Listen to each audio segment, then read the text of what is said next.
Hola, muy buenas tardes a todos. En la clase de hoy vamos a hablar de la eosinofilia. En las clases anteriores hablamos de otros síndromes clínicos en medicina tropical. Hablamos de la fiebre, hablamos de la diarrea, del síndrome diarreico y hablamos de las anemias. Y en esta última clase de introducción, por decir de alguna manera, ¿no? Vamos a hablar de otro tema dentro de síndromes clínicos en medicina tropical, que es la eosinofilia. Bien, los eosinófilos son células del sistema sanguíneo, ¿no? Son leucocitos polimorfonucleares de un núcleo, ¿no? Comúnmente bilobulado, ¿sí? Aquí vemos una foto a la derecha de un eosinófilo, ¿no?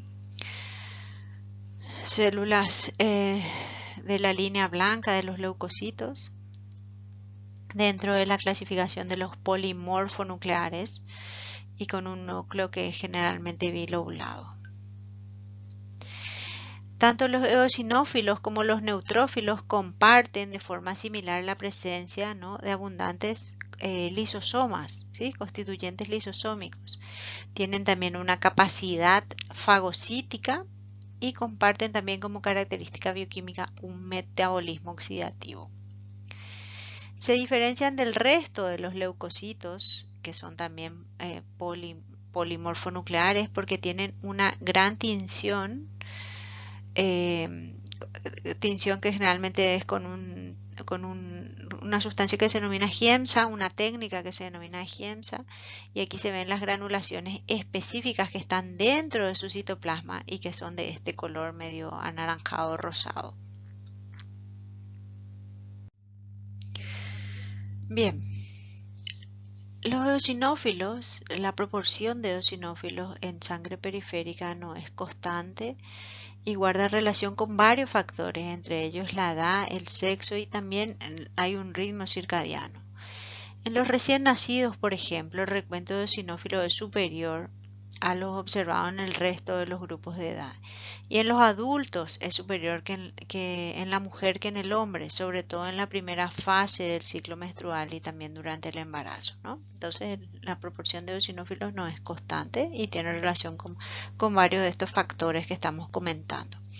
Además de estas variaciones del sexo, de la edad, también hay variaciones nictemerales, ¿no?, circadianas, que están asociadas a las secreciones córticos suprarrenales. Sabemos que estas hormonas tienen secreción por pulso, ¿no?, de sus hormonas, son pulsátiles, no es una secreción continua, y eso también determina la proporción de eosinófilos en sangre, que es mayor al anochecer, ¿sí? Muy bien, pero siempre hay un valor, un intervalo, un rango, ¿no?, que se considera normal y es un porcentaje, ¿sí? ¿No? Un porcentaje que varía más o menos entre un 2% y un 5% del total de los glóbulos blancos, de los leucocitos.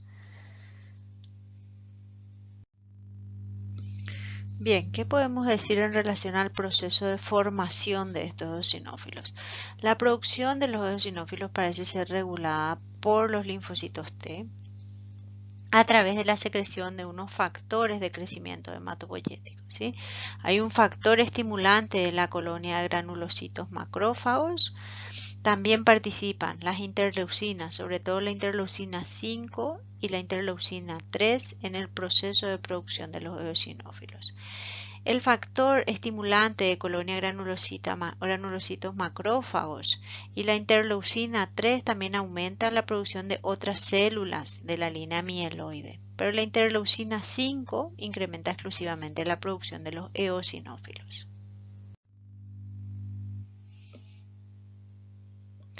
Bien, aquí vemos, ¿no?, la estructura, un esquema de la estructura histológica del eosinófilo, ¿no? Dijimos que son característica la presencia de múltiples gránulos en su citoplasma que le dan esa tinción particular y que los diferencia del resto.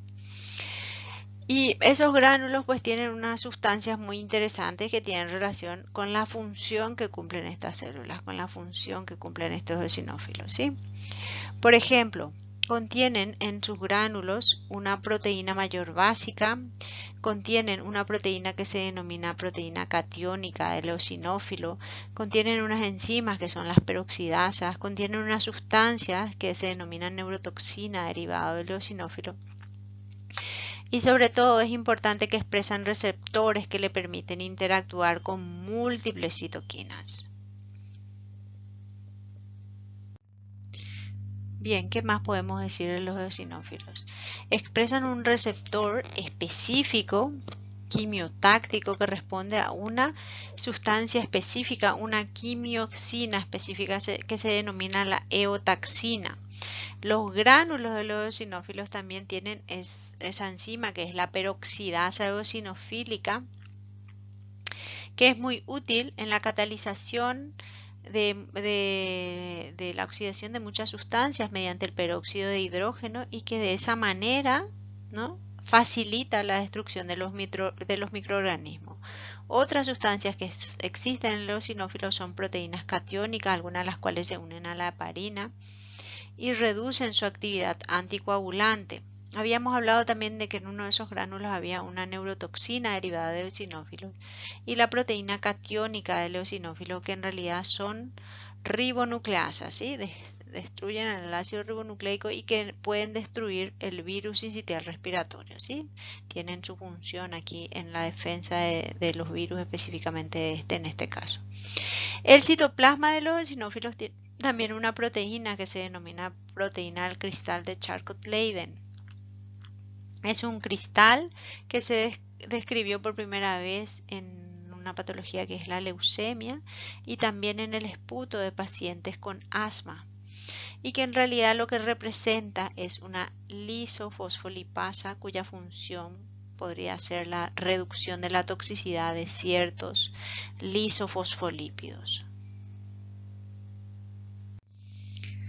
Son unas células muy interesantes, ¿no? Los eosinófilos, con unas granulaciones y unas sustancias que participan en muchas situaciones y son muy interesantes. Por ejemplo, la proteína básica que hablamos antes se caracteriza porque tiene una adherencia especial a algunos parásitos, ¿sí? A la Trichinella spiralis o al Schistosoma manzoni, por ejemplo, y porque también facilita la liberación de histamina por otras células, ¿no?, que forman parte también del sistema defensivo, que son los basófilos. Después tenemos la proteína catiónica de eosinófilos, que también ya estuvimos comentando. Esta se caracteriza por actuar como toxina contra los parásitos, al igual que la PBM, ¿no?, pero más potente aún. También se une a la heparina y no tiene acción bactericida. Otra de las sustancias que habíamos comentado, la neurotoxina derivada de los eosinófilos, actúa sobre todo sobre las fibras mielinizadas y tiene una acción neurotóxica, ¿sí? Y es la causante de las manifestaciones neurológicas de lo que llamamos un síndrome hipereosinofílico. Así como hablábamos al comienzo de la clase, el recuento de eosinófilos en sangre periférica normal varía, ¿no?, con varios de esos factores que habíamos comentado, la edad, el sexo y el ritmo circadiano. Pero en general aceptamos que un recuento mayor a 500 células por microlitro o mayor a 0,5 por 10 a la 9 por litro es elevado, ¿sí? La eosinofilia periférica entonces se caracteriza a su vez en leve, moderada y grave según el valor, ¿no?, el número absoluto de eosinófilos. Entre 500 y 1500 hablamos de una eosinofilia leve, 1500 a 5000 hablamos de una eosinofilia moderada y más de 5000 hablamos ya de una eosinofilia importante o grave. Bien, la eosinofilia entonces es la presencia de más de 500 eosinófilos por microlitro en sangre periférica y es frecuente en muchas situaciones. En la infestación por parásito, También puede estar aumentado el número de eosinófilos y es una causa frecuente de eosinofilia. Las reacciones alérgicas a fármacos, como por ejemplo los ioduros, la aspirina, el ácido acetilsalicílico, la sulfamida, la nitrofurantoína y otros antibióticos como las penicilinas y las cefalosporinas pueden ser causa de eosinofilia por reacciones alérgicas a estos fármacos. Los cuadros alérgicos también tipo asma, eczema, enfermedad del suero, algún tipo de vasculitis alérgica, alguna patología que se denomina pénfigo, también se acompañan con frecuencia de aumento de los eosinófilos en sangre periférica, es decir, de una eosinofilia. También las enfermedades del tejido conjuntivo, las enfermedades que llamamos sistémicas como la artritis reumatoidea o la vasculitis alérgica o las patologías denominadas periarteritis nodosa, también esas enfermedades que afectan al tejido conjuntivo cursan con aumento de los eosinófilos. Y después las neoplasias, ¿no? Las neoplasias que son malignas, ¿no? Como por ejemplo la enfermedad de Hodgkin o una leucemia mieloide crónica. Hay patologías como el cáncer de pulmón, del estómago o de páncreas que también pueden cursar con eosinófilos aumentados. Bien, aquí en esta diapositiva lo que tenemos es un resumen, un cuadro, ¿no? Un resumen de las etiologías, diversas etiologías de las eosinofilias, como vemos.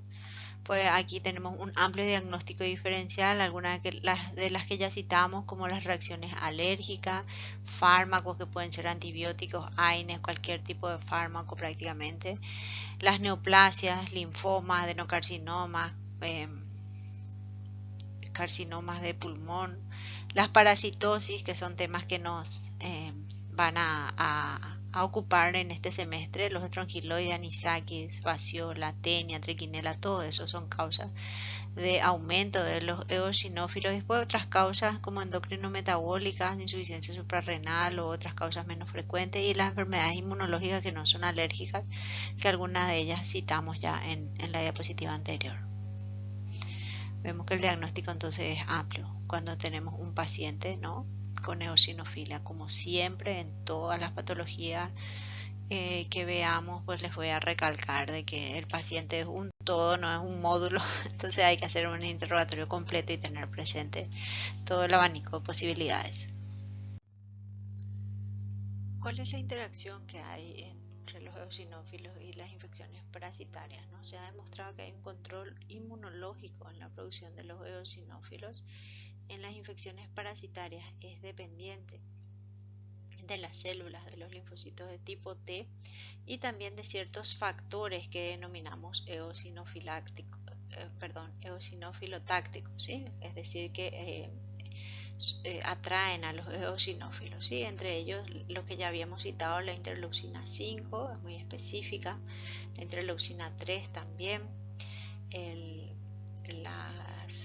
los factores estimulantes, ¿no?, de las colonias formadoras granulocitos monocíticos, el factor 5, el complemento C5 y la histamina, todos estos son factores que atraen los eosinófilos. Y también, sobre todo, la interleucina 5 y la interleucina 3 también tienen un efecto sobre la inhibición de la apoptosis de estos eosinófilos. Normalmente a los pocos días ya sufren una apoptosis programada normal, pero esta apoptosis queda inhibida en presencia de estas sustancias. Entonces la vida media de los eosinófilos en sangre periférica, se prolonga hacia 10 o 14 días. Bien, en esta diapositiva vamos a ver un poquito cómo combate el eosinófilo a los parásitos, ¿no? Una vez que el parásito entra en contacto, ¿no?, con los tejidos, en este caso el tejido intestinal, se produce una primera reacción inflamatoria, una respuesta inflamatoria que es específica, en la que vienen todos, ¿no?, los polimorfonucleares en un intento de defender, ¿no?, al organismo. Y si esto no es suficiente, si no es capaz de eliminar al microorganismo, pues entonces interviene una respuesta de linfocitos mediada por linfocitos T, mediada por la IgE y por lo tanto aumento de los eosinófilos. Entonces, una vez que los eosinófilos se adhieren al tegumento del parásito, empiezan a liberar las sustancias que están contenidas en su gránulo. Hay una unión al complemento, hay un estímulo también de la fagocitosis de los complejos antígeno-anticuerpo, y todas estas sustancias pues van destruyendo el tegumento del parásito que es necesario para la vida del mismo, y de esa manera pues intentan eliminar el parásito. Aquí abajo vemos un artículo, ¿no? La referencia a un artículo que habla o analiza sobre la aproximación clínica de la eosinofilia importada, ¿sí? Está publicado en la revista Enfermedades Infecciosas y Microbiología Clínica. Y entonces este artículo pues lo que reflexiona es sobre el valor predictivo, ¿no? En la población general dice que la eosinofilia por sí misma tiene un valor predictivo positivo bajo para la existencia de parasitosis subyacente, pero al igual que como en otros biomarcadores, ese valor predictivo positivo va a aumentar en poblaciones que tienen una probabilidad pretest elevada de padecer parasitosis. ¿Y cuáles son esas poblaciones que tienen esa probabilidad pretest elevada? En viajeros, por ejemplo, en inmigrantes, donde la detección de eosinofilia, sobre todo si es de reciente aparición, sugiere una helmintosis, una parasitosis, sin olvidar por ello siempre las otras etiologías que no son infecciosas. Continuando con el análisis de este artículo que habla sobre la aproximación clínica de la eosinofilia, podemos decir que en los pacientes que son viajeros en este estudio, ¿verdad? Que este está hecho en España, el valor predictivo de la eosinofilia como marcador de la parasitosis es bajo en general, y la rentabilidad diagnóstica del estudio etiológico suele ser inferior al 50%. La ausencia de eosinofilia tampoco permite descartar del todo, debido a que hay un elevado número de falsos negativos. Por ejemplo, en muchas helmintosis la eosinofilia es intermitente, ¿sí? No es constante, y los métodos diagnósticos parasitológicos también tienen limitaciones tanto en la sensibilidad como en la especificidad. Sin embargo, en inmigrantes, ¿no? En pacientes que tienen mayor riesgo, el valor predictivo positivo de la eosinofilia como biomarcador de infección parasitaria es superior, ¿sí? Es superior. Presentan una mayor prevalencia de eosinofilias y parasitosis subyacente, es decir, una mayor posibilidad pretest, ¿no? Eso es lo que hablamos antes. Debido a una exposición más prolongada, tienen una carga parasitaria potencialmente más elevada, y también es una población que tiene una mayor frecuencia de helmintosis crónica, sea estrongiloides, quitosomas o filarias. Esas son las conclusiones de este estudio, de este artículo. Dentro de las infecciones que se asocian a eosinofilia, las más habituales son aquellas producidas por los parásitos helmintos. Aquí incluimos las infecciones por nemátodes, por céstodes o por tremátodos, según la clasificación de los helmintos que vamos a ver más adelante o que ustedes ya recordarán por microbiología. Estos parásitos, los helmintos, pueden incrementar esos niveles de eosinófilos, causar eosinofilia. Esto puede ocurrir tanto en sangre periférica como en los tejidos. La mayoría de los parásitos protozoarios, cualquiera sea su localización, incluyendo por ejemplo la malaria o la giardia, generalmente no causan eosinofilia. Sí, hay algunas excepciones como la isospora o algunos casos de toxoplasmosis ganglionar. La gran parte de las infecciones fúngicas, bacterianas y virales más bien causan una disminución de los eosinófilos, una eosinopenia más que una eosinofilia. También tenemos aquí algunas excepciones, como por ejemplo la aspergilosis pulmonar alérgica o la coccidioidomicosis. Ocasionalmente la tuberculosis puede incrementar un poco el recuento de eosinófilos.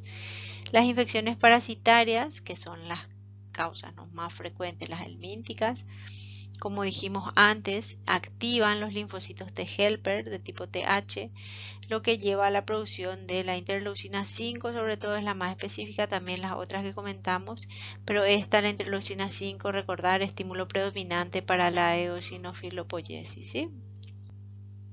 Así como el de que la interleucina 4 también favorece el incremento de la inmunoglobulina E. El grado de eosinofilia y la manifestación clínica que se asocia con la infección helmíntica se va a relacionar con la distribución del parásito, con la migración y con la maduración del parásito y también con la carga parasitaria, ¿sí? El momento en que atraviesa los tejidos es cuando hay mayor cantidad de eosinófilos en sangre, eosinofilia. Por eso decimos que a veces la eosinofilia es intermitente, ¿sí? No es constante. La eosinofilia entonces es causada primariamente por esos helmintos cuando los parásitos van migrando a través de los tejidos. Por eso es que los niveles de eosinófilos reflejan la cantidad o la extensión de la invasión tisular. Bien, para ir terminando esta clase de repaso de eosinofilia, vamos a decir 4 palabras sobre el síndrome hipereosinofílico, ¿sí? En principio, el síndrome hipereosinofílico es un grupo heterogéneo de desórdenes o patologías caracterizadas por una marcada eosinofilia tanto en sangre periférica y o en el tejido, en la eosinofilia tisular que se llama así, que va a resultar en el daño de diferentes órganos blancos, ¿no? Donde están invadidos esos eosinófilos.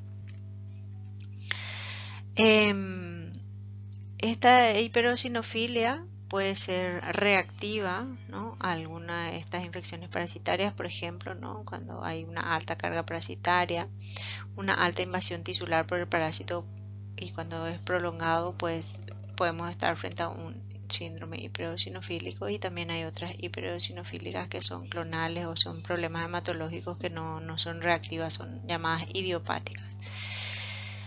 Bueno, entonces podemos decir que la hipereosinofilia ocurre en una gran variedad de situaciones como las infecciones parasitarias, que es lo que a nosotros nos ocupa, y también en otros tipos de trastornos que pueden ser alérgicos o patologías neoplásicas.